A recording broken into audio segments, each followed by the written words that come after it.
Për të folur pikërisht mbi dakordsinë e arritur mes Ministrit të Mbrojtjes Ermal Nufi me homologun e tij grek Nikos Dendias për të thirrur më njëherë Komitetin e Përbashkët të Ekspertëve për varrezat e ushtarëve grek të kulcyr, do të kenë në studio për një bisedë më të gjerë General Det Prengën. General, mirë se erdhe, faleminderit. Mirë se u gjete, faleminderit për ftesën. Zoti Prenga, ju keni qenë edhe vetë pjesë e Komitetit të Ekspertëve për varrezat e ushtarëve greka. Mund ta thoni se si funksionon? Kjo është një marrëveshje e hapur mes dy vendeve dhe Komiteti i Përbashkët i Ekspertëve mblidhet gjithmonë kur ka zbulime të reja të eshtrave të ushtarëve grek. Apo kemi të bëjmë me një marrëveshje të re të tanishme mes dy vendeve? Marrëveshja nuk është e re, ajo është nënshkruar, miratuar dhe ratifikuar edhe nga Parlamenti Shqiptar që në 2009 aktive në mënyrë të drejtë për drejtë për rifillimin e punës mes dy qeverive, asaj shqiptare dhe asaj greke, është bërë në vitin 2018-2019, në të cilën ekspertët nëpërmjet trupave të përcaktuara dolën dhe konkretisht në terren përcaktuan detajet se si mund të vazhdohet procedura për gjetjen e varreve, për zhvarrimin e tyre, me dokumentacion dhe identifikuar në terren gjithçka kryesisht në Shqipërinë juglindore dhe jugore, aty ku kanë qenë dhe terreni në të cilën në vitin 20-21 pjesa italiane dhe greke kanë patur përplasjet ose kanë luftuar ndaj njëri tjetrit, dhe si për ironin të fatit, këto janë në numër pak a shumë të njëjtë, të ata që janë vrarë, ata që kanë ngrirë nga të ftohtë dhe ata të humburit. Kështu që pak a shumë janë të njëjtë edhe në numër, dhe fati ka sjellë që kjo marrëveshje të jetë e kahershme si problematik mes tre vendeve, pra Shqipëria, vendin në të cilën janë zhvilluar luftimet mes palës italiane dhe greke, ku kanë edhe varrimet, ku kanë bërë edhe varrimet, sepse edhe në luftë ka ca rregull ku përcaktohen për mënyrën e varrimit të terrenëve në fushë betejë dhe të trajtimit të tyre më gjerë. Pjesën me Italinë janë zgjidhur para në viteve 90 mes marrëveshjeve të nënshkruara dhe të dakordsuar nga qeveria italiane dhe qeveria shqiptare, kurse pjesa greke për fat të keq ka ngel me gjithë përpjekjet e mëdha që janë bërë në vazhdimsi mes dy qeverive edhe para viteve 90, dhe raporti i fundit daton në vitin 1985, kur pala shqiptare dhe qeveria e saj kohe i ka kthyer një përgjigje se si e çfarë propozon konkretisht për ta mbyllur këtë çështje. Ata të cilët nuk e kanë pranuar dhe në një farë mënyrë përmbajtja ose çështja kryesore lidhesh me marrjen përsipër të palës shqiptare dhe qeverisë shqiptare për identifikimin, për zhvarrimin, për pra ka pasur vullnet, si në atë kohë edhe pala shqiptare i ka dhënë dhe zgjidhje, por nuk është pranuar nga pala greke kjo zgjidhje. Siç bëri njëjtin veprim me palën italiane, me shtetin italian, me zhvarrimin, me paketimin e eshtrave dhe me postimin apo përcjelljen për të zbatuar të gjitha ritet ligjore dhe fetare për t'i vendosur pranë familjarëve të tyre dhe në varrezat e dëshmorëve nëse ata do ta konceptonin apo do të zbatonin ligjet e vendit tyre. Kjo gjë për fat keq nuk është pranuar nga pala greke dhe ka ardhur ai pjesa e presionit që kur vendet e kanë e përdorin në një rast të mundshëm kur Shqipëria ishte në pragun e pranimit të antarësimit në NATO, dhe pala greke vendosi për të mos patur veto, atëherë ju adresur qeverisë shqiptare dhe tha, nëse nuk doni veton time, dua marrëveshjen për detin, deletimimin dhe marrëveshjen qeveritare mes dy qeverive për çështjen e të rënëve grek në luftën italo-greke të vitit 40-41 të territorin shqiptar.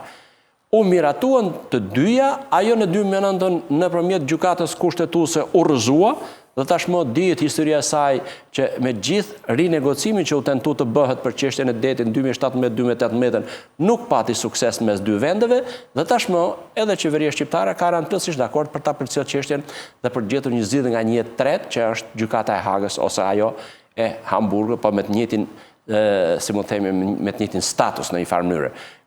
Pa desht hyn ato kjo pjesë, po ndalet tek pjesa për cilën ju dhe bëhet pyetjen, jam i bindur që eksperjenca që ka Greqia në krahasuar me shtetin shqiptar, kam bindjen që ne do të jemi të disfavorshëm dhe do të rrezikohemi që ta humbasim çështjen e detit dhe të gjykimit atje. për të ardhur të pjesa e varrim-zhvarrim. Unë kam patur fatin e mirë. Ka pasur një shqetësim, duke qenë se ju përmendet edhe paketimin pra të eshtrave të rëndëve. Ka pasur një shqetësim nga ana e familjarëve për faktin se eshtrat e gjetur janë grumbulluar përkohësisht në kontejner. Ju si e komentoni këtë dhe si e parashikon protokolli mbi procedurat pra për sistemimin e eshtrave të ushtarëve të rënë gjatë luftës italo-greke? Ka një protokoll të përcaktuar sakt dhe palët nuk mund të gërmojnë veç mas nga njëra tjetra. Pra janë të përcaktuar gjithsesi në të territorë e hapësirës që thashun gjeografike, janë rreth 129 pika ku ka të varrosur në grup apo deri dhe varret veçanta, të cilat do kërkohet, do piketohen, dhe këtu janë përfshirë një sër institucionësh që janë në varësitë Ministrisë së Mbrojtjes.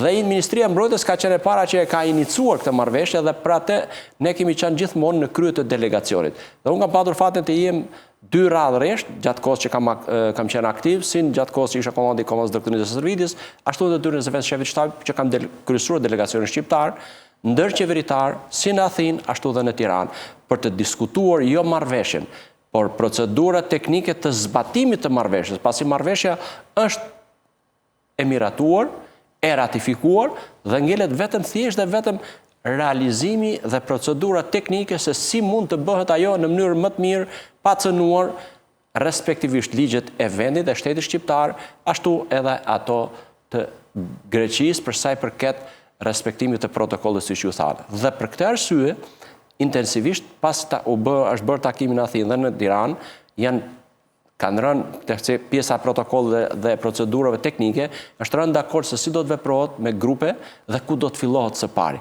Dhe kjo është ndjekur dhe Ministria e Mbrojtjes nëpërmjet Institutit Gjeografisë Ushtarake ka përcaktuar me koordinata të sakta ku janë varret, zakonisht edhe në luftë respektohen jashtëzakonisht shumë protokolli dhe se si ata do të varrosen në pamundësi për t'i transportuar në moment, sepse janë të angazhuar me luftën, me frontin ku e kanë dhe detyrimisht që ato do respektohen dhe në lufta ka rregullat e veta të lejimit të shkëmbimit të vrarëve, ulen në tavolinë e bisedimit, negociojnë me ndërmjetësim apo drejt për së drejti dhe përcaktojnë e zbatojnë rregullat, sepse kjo është e dyanshme.